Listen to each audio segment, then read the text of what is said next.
Greetings and salutations, this is Jason Silverain, and today I'm going to be covering Sega Mega Drive Classics. Now, you may be wondering, what the hell am I looking at right now? This is essentially a glorified emulator with this lovely little, well, Sega fanboy room as the menu system. I really do like the Echo the Dolphin plushie, the rather random Sonic map there, probably the weakest piece of paraphernalia in the room. You've got the old Sonic the Comics, you've got nice... I mean, I do like their choice of poster. Streets of Rage one, absolutely classic. They're all the westernised versions of the covers as well. Now, I'm just going to quickly go through the emulator itself before I really get into the meat and bones of this video. Now, first of all, you've got the room settings itself, and I've got it set on pretty much basic. Well, oh no, I've got it on fantastic. I actually do have it on max. Well, fair enough then. As you can see, all the options are very simple. One minute. Time of day. I can change that automatically. Yes, because normally it syncs with your PC clock. So if I really wanted to, I could just change it. And the room itself does change depending on the time of day. Audio settings are simple. Not really much you can do there, but you know, if you just want to get into the game, it's very nice. Input options, I rather do like this. It's very simple to use. I had to calibrate a controller for this, and the controllers I am using are the CSL USB gamepad for the SNES version. Now, these pads are alright. I am having a slight issue that they don't seem to detect when I first put my PC on, so I've got to unplug them, plug them back in, unplug them, plug them back in, until the damn thing seems to want to detect. But, other than that, they've been actually quite good, other than I've got a slight muscle memory because I've got my ABC, which would be traditionally from left to right, right to left, because I'm using a SNES pad instead of a Mega Drive one. Now, the console settings themselves, there is one thing I do want to do. I like the fact you can eject the cart, reset the console, so you can do all sorts of weird little things. Scan lines. Anyone who's using an emulator, I highly recommend for the old games you put scan lines in, otherwise all your colour is going to look like it's bleeding into one another because of how the sprites and such were designed. Yes, I was playing some games last night and it just looked ugly as hell. Now, the games library itself, for an emulator, this is not compatible with a lot of other things you can download. I mean, I really wanted to get my hands on Sparkster or Micro Machines or even Bomberman, because I own all of those games, the actual physical copies, but I don't like using my Mega Drive so much. It's currently in a box, nicely stored, put away, and I don't want to risk it basically dying on me. I donated a lot of my Mega Drive games to the Nottingham Video Games Gallery Arcade, which is a sort of a video games museum. They were really chuffed when I turned up with a suitcase full of games. But the only way to actually add your own games in is to sort of replace one of the ones you've downloaded and bought off the Steam store. And most of these games are between £4 to £5, but you can get giant collections. I would have more, but a lot of the games I want are simply not on there. So you sort of select your game by clicking along. Gunstar Heroes is an absolute great game. I recommend anyone pick that up. And it's even got Steam Workshop integrated into it. And that's what I wanted to cover today, specifically with Streets of Rage. Now, Streets of Rage is a scrolling beat-em-up created by Sega, called Bare Knuckle in Japan, and that was released in 1991. You could get it with the Mega Drive itself as part of one of the Mega Games collections. And, well, I'll just bring up the first game just to sort of show you what it's like. I'll be focusing mostly on the second game, but there's 3 games in total for the series. I love that sort of pixel art. I mean, without the scan line, that looks ugly as hell, because it all blurs. But yes, essentially you're playing one of 3 ex-cops, as this crime syndicate has taken over your city, taken over the police force for the most part, and you are going full vigilante. You're roaming the streets, beating the hell out of all these criminals to try and get to Mr. X. Not the most, well, creative name for a character, but, you know, 80s, 90s, it's the sort of thing you had.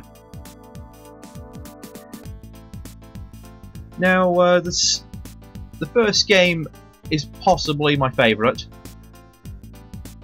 and the characters themselves aren't too different. They're practically the same apart from some slight animation differences. I often played Axel, who's going to be the third chap coming up. And in this game, Axel was sort of the slow character, but was really quite powerful. By the third game, he's now the light bruiser, and in the second game, he's sort of, well, a jack of all stats. Oh, absolutely classic. Now, what I really loved about this game is in co-op, you got alternative endings. Oops. Well, I thought I pressed the wrong button there. Now, was it 8 stages or was it 7 stages in total? I can't quite remember, it's been quite a while. I'm actually planning on doing a playthrough of this with a friend at some point. And what you had at the end was a choice. You'd fight your way all the way to the last boss. And on co-op, it would say, well, Mr. X would give you a choice. He'd ask if you'd want to join his organisation. Now, if you were playing co-op, and one of you said yes, and one of you said no, you would fight each other to the death. And then, when you've killed your buddy, if you said no, you'd fight him, now wounded and low on lives. There we go, get the grappling in there. If you won, and you'd said, yeah, I want to join you, the bugger would throw you all the way back to level 6. Which was a horrible level in itself, and you'd have to play all the last level again, and level 6 again, fight your way through everything. Ooh, food. Yeah, apple a day. Oh, I missed the beer bottles. You don't get them in the later games. Ooh. Or with Axel, he's a little slow, so you do get punched in the face quite often. But, yeah, if you fought all the way back and got back to Mr. X, the bugger would then go, I see you're quite strong. Probably too strong, and then try and murder you anyway. Come on, pipe to the... Oh. I'm getting my ass kicked. Oh, jeez, you can tell I've not played this since I was, what, 10? Yeah, jeez, 20 or so, over 20 years. Now, yeah, the baseball bat, the beer bottles, you don't get those in the later games. The pipes stayed, knives stayed. You got various other weapons to make up for it.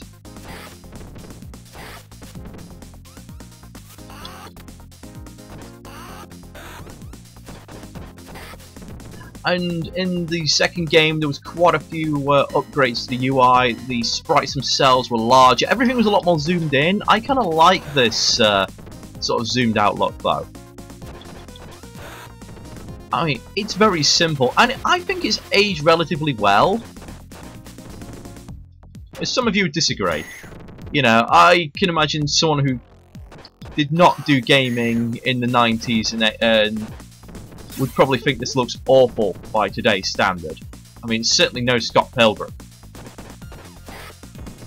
And I am just absolutely thrilled that the genre itself has actually come back.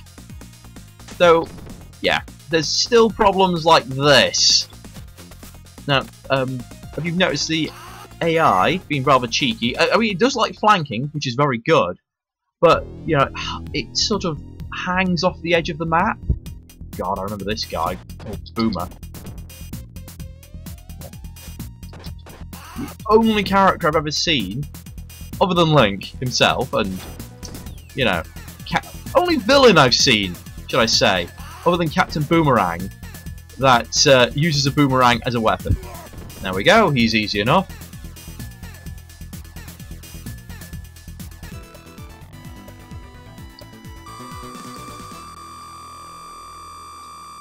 Let's just skip the points. Not important. There's one thing I do want to show you before I move off of this. So yeah, one way or another, you'd have to fight the end boss on this game. Just with different endings. If you just killed him and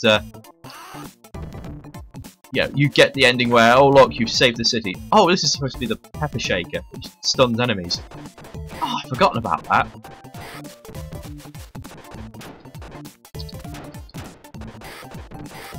Okay. Oh, wrong button. But this is what I wanted to show you. Yeah, you're special in this game. You essentially have one of your buddies on the force, who's not corrupt, come in and bazooka your opponents.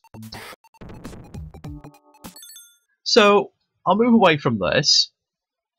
And just to finish my previous sentence, yes, you'd either A, beat Mr. X and the city is saved, or B, you take over and become the new crime lord. So heading back to our, just out of habit, reset console. No. Oh, you can't just turn it off then. Oh well, it was worth a try. I thought I could just eject that. Let's go to number 2.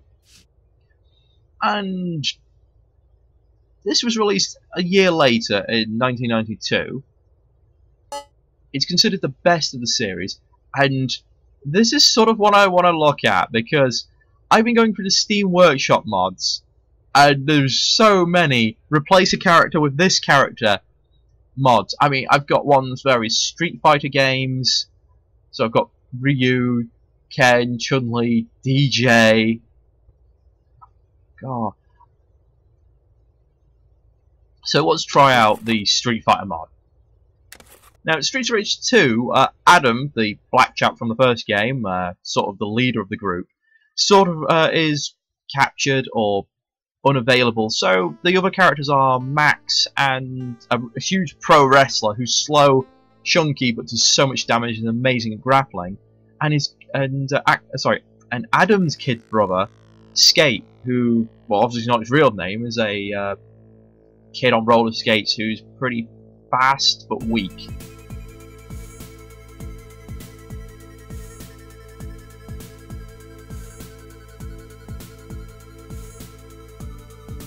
Yep, Mr. X believed to be destroyed, aka, basically murdered. Should I say aka murdered there, but oh well. Just go through the intro, and there's not really much to add on Streets of Rage 2, which wasn't mentioned in the first one. You lose the police support, which is a shame, but what you instead you got was a staple of the genre at the time, which is instead you do a special move which you're invulnerable during, but you do a lot of damage, but it would cost you health. So obviously you can't do it during, when you're on low health. Oh wow, they've completely replaced everybody. So let's go with the classic. Let's go with Ryu, because I'm a Ryu player. I'm better with Ken. Oh wow, that really works. So my range is so short in comparison. I'm fast.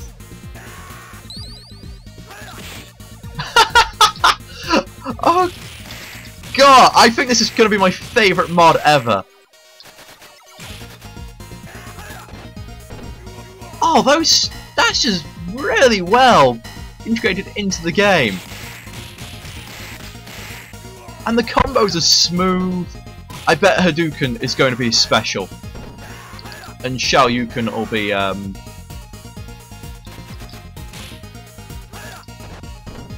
Shoryuken will be Ken's.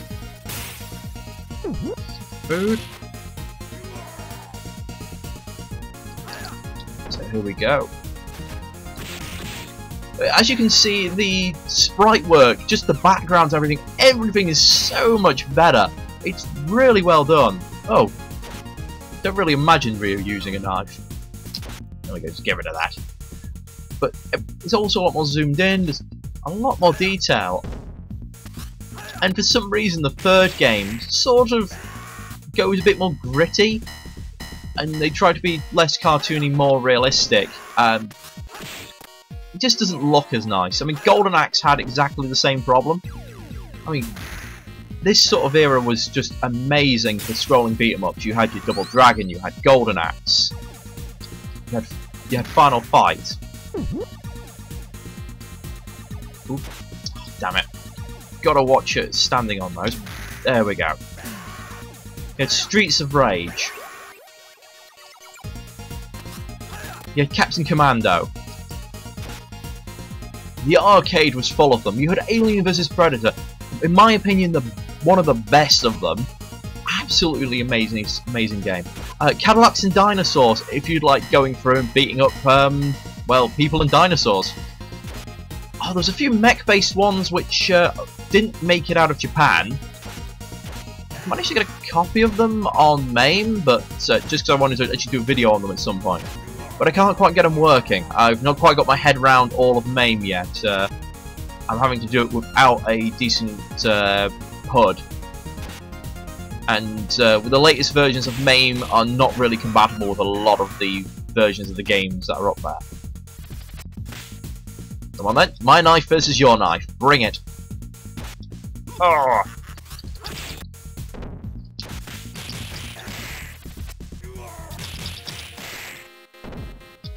I've beaten up Vega, you're nothing. As you can see, your grapples do a lot more damage than most of your other moves. As it should, really.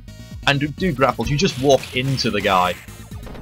Though some enemies later on can grapple you as well. I should mention that on Streets of Rage 1, there was a few very nice things to do with the grapples. Like, if you notice I got grabbed behind by an enemy, you can actually kick other enemies in the face, or flip over them, and throw them, sort of counter-attack. I just couldn't remember how to do it, 'cause it's been so long since I played. Oh! Oh, it didn't cost me anything either. Oh, the Shoryuken did.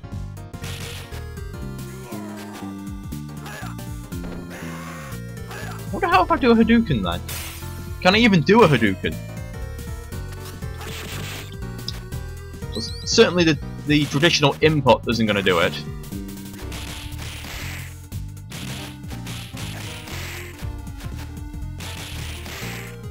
And one thing I will give this game, over the first one as well, is, as you saw, we kind of walked between areas. It was... While some of the levels don't quite make sense, of like, why are we here? We don't get any story, we don't get any cutscene. You know, you can see how the levels progress. I mean, we walked down a street, we beat up a load of people, we had a fight outside a bar, now we're in a bar. And just absolutely demolishing the place. That is the one problem with the scan lines, is that does not look nice. They're going through the sort of the light there. On the right side, not at least everything doesn't look like it's blobby. See, there we go. Me flipping over the enemy and grapple you. Oh, you can run. Yes, I forgot this game has. Wait, the charge attack is a Hadouken? Why is the I'm running at you attack the Hadouken? Oh, actually doing the double tap forward to charge is actually kind of hard on this one. Awesome. It multi-hits. The Hadouken is broken! If it wasn't for the fact it's a little hard to actually do on this pad... Oops, I didn't even get the food.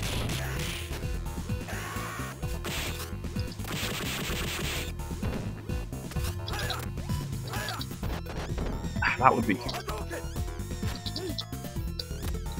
Ah yes, tech throwing.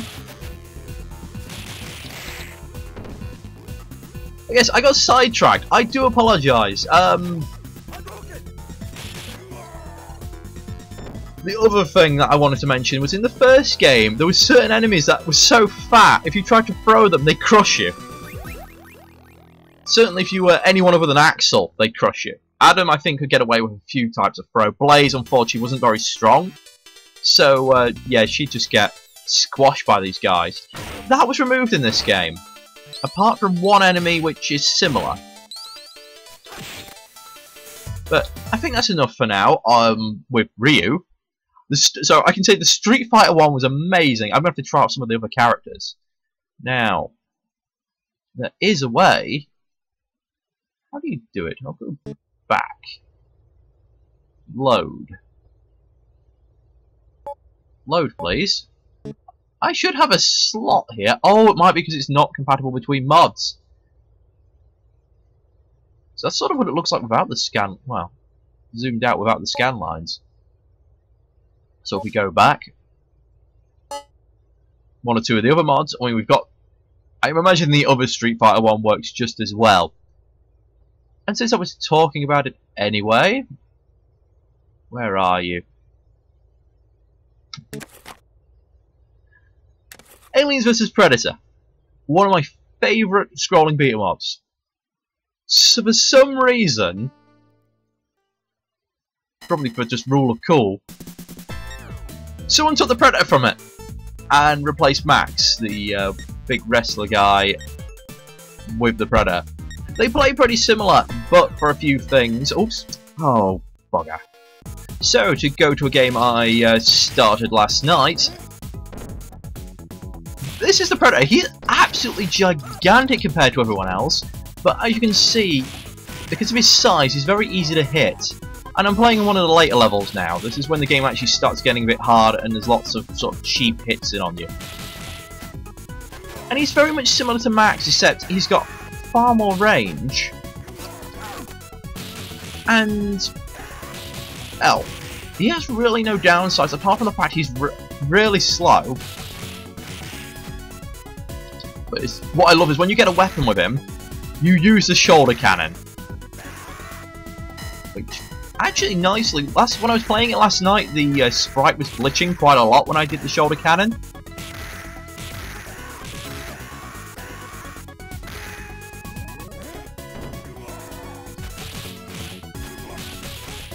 So yes, the Predator is just awesome.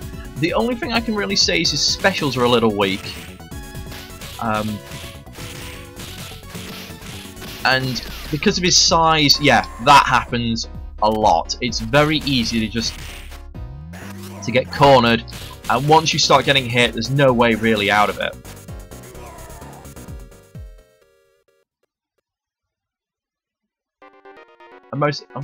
And when I say specials are weak, he can either sort of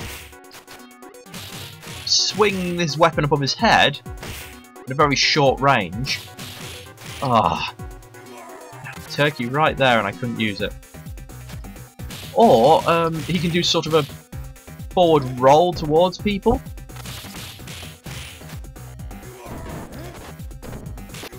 Ow. But going through the streets as a Predator was just great fun and very, very silly. Stop that!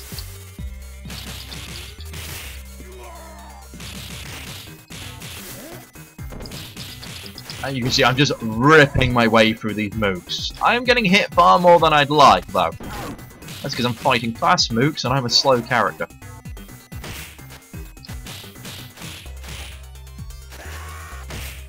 Now, I would have actually gone on to Streets of Rage 3, but I don't own the game. It wasn't in the collections I bought most of my games in.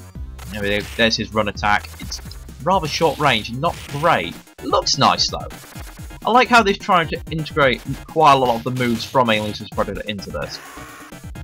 But yeah, Streets of Rage 3 was then made 2 years after this, or released 2 years after this at least. I don't know how long it was in development for. Oh god. And dead. I am just getting hammered. And I'll be honest though, even in the original, on the Mega Drive, this is usually the stage of the game where I start having difficulty. So like stage 4, 5. I think it's stage 5.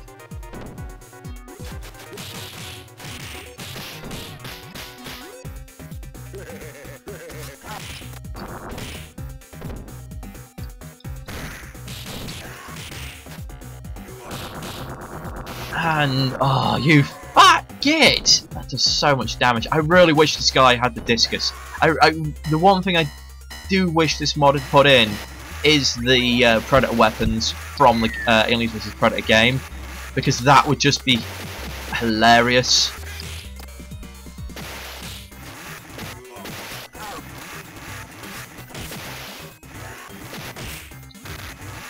god, yeah. And while that's quite good to replace the weapons with, oh crap,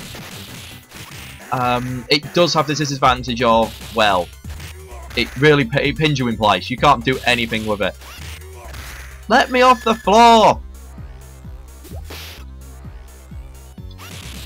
There. Oh, I hit all of them but her! Okay, are we done? We done.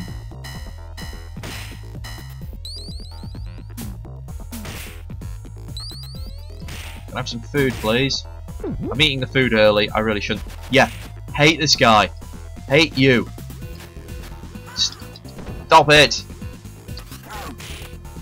Yeah, they just went full out silly with this now.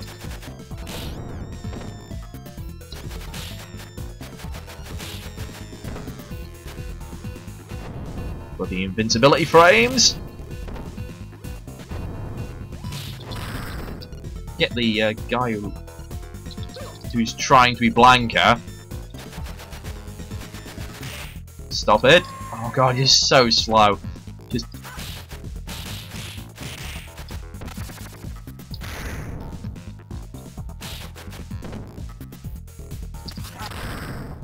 yeah, stealth there is essentially what's called a get back here boss. He'll spend a lot of the fight in invincibility frames, and there we go, I just needed to kill someone though. He was just a side mook. But if you're interested in any of these games but go, oh, I don't particularly like the fact I'm going to get so far, right, I continue stuff, there's a mod called Chill Mode, which essentially gives you unlimited lives or unlimited continues. It can even make you invulnerable, but what's the point playing it invulnerable? Oh, I was on stage 6. But, just for that, let's leave this here. I'm gonna quickly save. No, I loaded! I'm a fool! Oh well.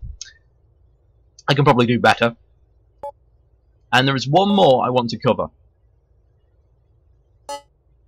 Which is the one I saw. Well, I've got a Sonic one there, but yeah, I'll do that in one. This one seems to be a full conversion. There is also another mod out there that lets you play as all the enemies in the game.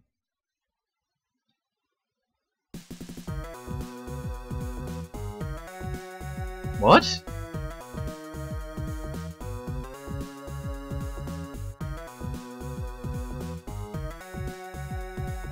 I think the game this is based on is Puyo Puyo or something?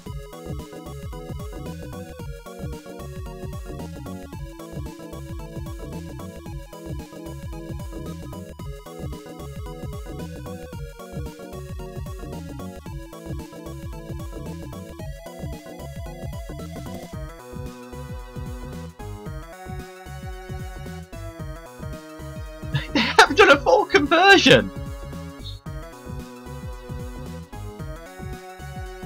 Just some of the crazy things out there.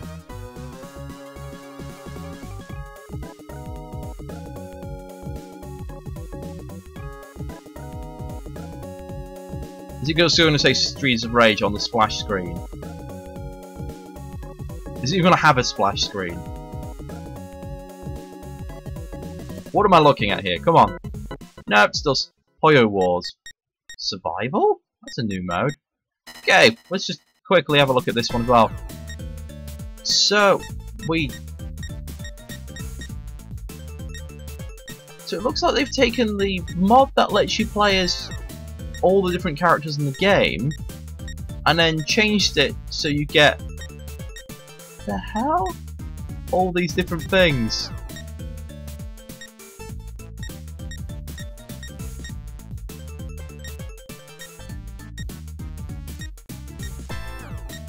Well, it has to be the guy with the sword.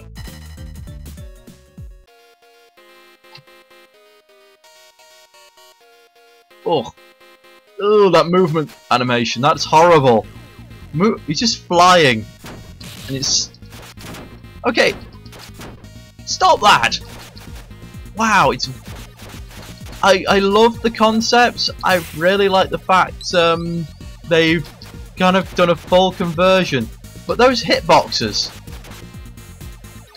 very difficult to tell just where I'm supposed to be hitting. grappling?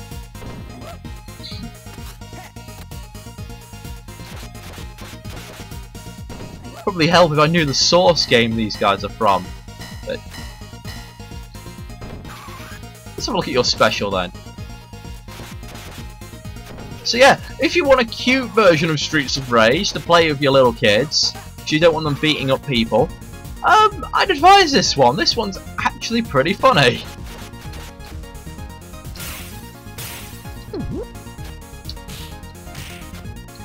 Yes, well, you may be wondering why I've been going back to these. I mean, heck, I go for old games, I go for niche games, I go for just the plain weird games.